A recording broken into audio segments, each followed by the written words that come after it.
morning students, how are you? Today's topic is difference between authority and responsibility. आज का हमारा topic जो हम स्टार्ट करने जा रहे हैं अथॉरिटी और रिस्पॉन्सिबिलिटी का डिफरेंस करने जा रहे हैं। पिछले टॉपिक में हमने अथॉरिटी और रिस्पॉन्सिबिलिटी का मीनिंग किया था और उनकी फीचर्स की थी। तो अब के टॉपिक में हम अथॉरिटी और रिस्पॉन्सिबिलिटी का डिफरेंस करेंगे। बेसिस ऑफ डिफरेंस की हेल्प से करेंगे, टी शेप में करेंगे। पहला बेसिस ऑफ डिफरेंस का पॉइंट है मीनिंग का। अथॉरिटी में है पावर टू टेक डिसीजन। आप सबको पता है बेटा अथॉरिटी का मतलब क्या होता है।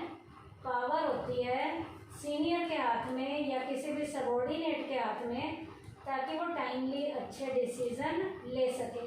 तो अथॉरिटी का मतलब क्या है? Power to take decision. निर्णय लेने की जो शक्ति है उसे अथॉरिटी का नाम दिया जाता है। और रिस्पॉन्सिबिलिटी का मतलब है द असाइंड जॉब।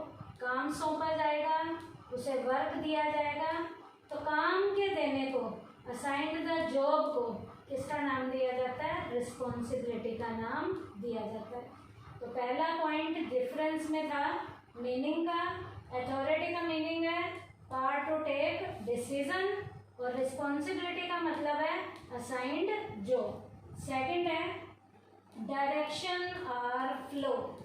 अथॉरिटी में authority moves from top to bottom. Authority का जो मूवमेंट है वो हमेशा टॉप लेवल से बॉटम लेवल की ओर होता है। टॉप लेवल से बॉटम लेवल की ओर होता है। कैसे टॉप से? मान लीजिए ए टॉप लेवल का मैनेजर है, तो वो अपनी अथॉरिटी को बी को सौंपेगा, क्योंकि उसने बी से काम करवाना है। तो ए से बी की तरफ जा रहा है, तो अथॉरिटी का मूवमेंट कहाँ है? फ्रॉम टॉप टू बॉटम है।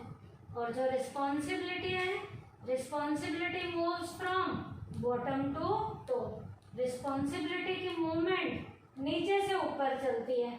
नीचे से ऊपर कैसे चलेगी? नीचे से ऊपर कैसे चलेगी? काम करने के बाद बी ए को सौंपेगा, सी बी को सौंपेगा। तो रिस्पॉन्सिबिलिटी की जो मूवमेंट है उसका जो डायरेक्शन है वो बॉटम टू टॉप लेवल होती है। उसके बाद ओरिजिन पॉइंट है बेसिस ऑफ डिफरेंस में कि उद्गम कैसे होता है। अथॉरिटी में it originate because of formal position in an organization. Authority का जो ओरिजिन है वो ऑर्गेनाइजेशन की फॉर्मल पोजीशन के कारण होता है। अथॉरिटी का जो ओरिजिन है वो ऑर्गेनाइजेशन की फॉर्मल पोजीशन के कारण होता है। और जो रिस्पॉन्सिबिलिटी है it originate because of senior subordinate relationship. Responsibility जो ओरिजिनेट होती है वो सीनियर और सबॉर्डिनेट के रिलेशन के कारण होती है। रिस्पॉन्सिबिलिटी का ओरिजिनेट सीनियर और सबॉर्डिनेट के रिलेशन के कारण होता है। और अथॉरिटी का ओरिजिनेट जो है वो ऑर्गेनाइजेशन की फॉर्मल पोजीशन के कारण होता है। उसके बाद एसेंस, सार क्या है अथॉरिटी में? The essence of authority is to get decision implemented. Authority का सार क्या है कि जो डिसीजन लिए गए हैं उन डिसीजंस को टाइमली इम्प्लीमेंट करना होता है। यहाँ अथॉरिटी का सार क्या है कि अथॉरिटी ने जो डिसीजन लिए हैं उन्हें इम्प्लीमेंट करना अथॉरिटी का सार है। और रिस्पॉन्सिबिलिटी का सार क्या है? The essence of responsibility is to obey the duty. Responsibility का सार है ड्यूटी को ओबे करना, ड्यूटी को आज्ञा मानकर पूरा करना। हमारी रिस्पॉन्सिबिलिटी का क्या है? एसेंस, सार है। तो ये तो डिफरेंस था अथॉरिटी और रिस्पॉन्सिबिलिटी का। टी शेप में 4 पॉइंट है मीनिंग, डायरेक्शन और फ्लो, ओरिजिन, एसेंस।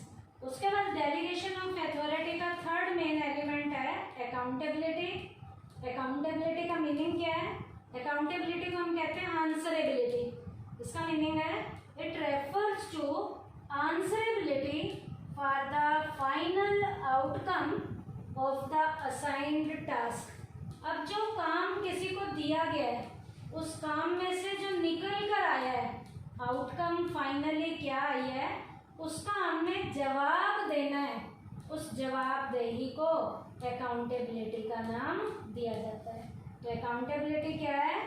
किसी भी काम को जो सौंपा गया है उस काम में से जो फाइनली आउटकम निकल कर आया है उसकी आंसरेबिलिटी को, उसके जवाब को अकाउंटेबिलिटी का नाम दिया जाता है।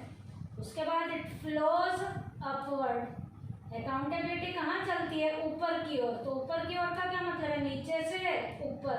तो नीचे से ऊपर का क्या मतलब है? डी सी को जवाब देगा कि काम हुआ या नहीं, सी आगे बी को देगा, बी से ए की तरफ जाएंगे। तो इसका फ्लो कैसे होता है? अपवर्ड डायरेक्शन में होता है। उसके बाद अकाउंटेबिलिटी की फीचर्स क्या क्या हैं? Accountability can not be delegated to some other person. Accountability कभी भी दूसरे व्यक्ति को डेलीगेट नहीं की जाती। आंसर वही देगा जिसको काम करने के लिए दिया गया है, ये इसे किसी दूसरे व्यक्ति को कभी भी डेलीगेट नहीं कर सकता। दूसरी फीचर है it is only towards the delegators. ये किसके कारण होती है? डेलीगेटर के कारण होती है। It is only towards the delegators. Finally जवाब किसने देना होता है? जिसको काम करने के लिए दिया गया है और जिसने उसको काम दिया है। It is only towards the delegators. ये किसके कारण होती है? डेलीगेटर के कारण होती है। It's base is senior subordinate relationship. इसका जो बेस है वो सीनियर और सबॉर्डिनेट का रिलेशन है। इसका बेस क्या है? सीनियर और सबॉर्डिनेट का रिलेशनशिप ही अकाउंटेबिलिटी का बेस है। उसके बाद फोर्थ पॉइंट है it originate because of delegation of authority. ये डेलीगेशन ऑफ अथॉरिटी के कारण ही पैदा होती है। इसका मतलब किसी के पास अथॉरिटी थी, उसने काम करने के लिए एम्प्लॉय को दिया और एम्प्लॉय ने अब उसको वापस क्या देना है? जवाब देना है। तो it originate because of delegation of authority. ये डेलीगेशन ऑफ अथॉरिटी के कारण ही ओरिजिनेट होती है, पैदा होती है। तो ये अकाउंटेबिलिटी की मैंने आपको 4 फीचर्स बताई हैं। उसके बाद है difference between responsibility and accountability. Responsibility और अकाउंटेबिलिटी का डिफरेंस क्या है? हम ये दोनों टॉपिक पूरे कर चुके हैं, रिस्पॉन्सिबिलिटी भी कर चुके हैं, अकाउंटेबिलिटी भी। तो इसका डिफरेंस क्या है? टी शेप में करेंगे बेसिस ऑफ डिफरेंसेस की हेल्प से। पहला बेसिस ऑफ डिफरेंस है मीनिंग का। रिस्पॉन्सिबिलिटी में आएगा द असाइंड जॉब। आप सबको पता चल गया होगा, काम सौंपना।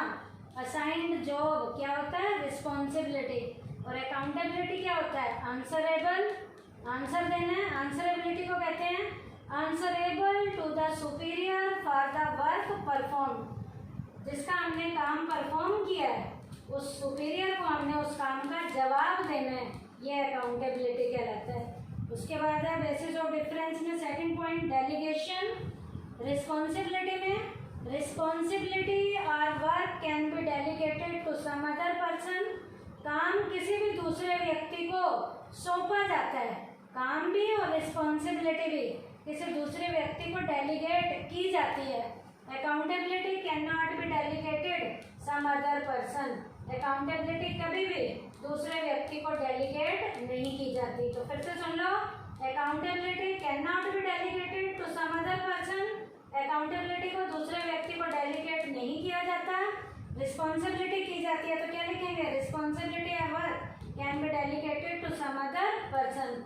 रिस्पॉन्सिबिलिटी और काम किसी दूसरे व्यक्ति को डेलीगेट किया जा सकता है। उसके बाद थर्ड डिफरेंस है, बेसिस ऑफ डिफरेंस का पॉइंट है origin. Responsibility relationship between senior and subordinate. Responsibility में दो लोगों के रिलेशन के कारण रिस्पॉन्सिबिलिटी का जन्म होता है और यहाँ दो लोगों के रिश्ते बनते हैं और वो दो लोग जिनके यहाँ रिलेशन एस्टेब्लिश होते हैं वो सीनियर और सबॉर्डिनेट है। तो सीनियर और सबॉर्डिनेट के रिश्तों को पैदा करने में रिस्पॉन्सिबिलिटी रोल प्ले करती है। और अकाउंटेबिलिटी में डेलीगेशन ऑफ अथॉरिटी। अकाउंटेबिलिटी में डेलीगेशन ऑफ अथॉरिटी का काम किया जाता है। इसको ओरिजिन करने में डेलीगेशन ऑफ अथॉरिटी का मतलब क्या है? सीनियर अपने काम को सबॉर्डिनेट को सौंपता है।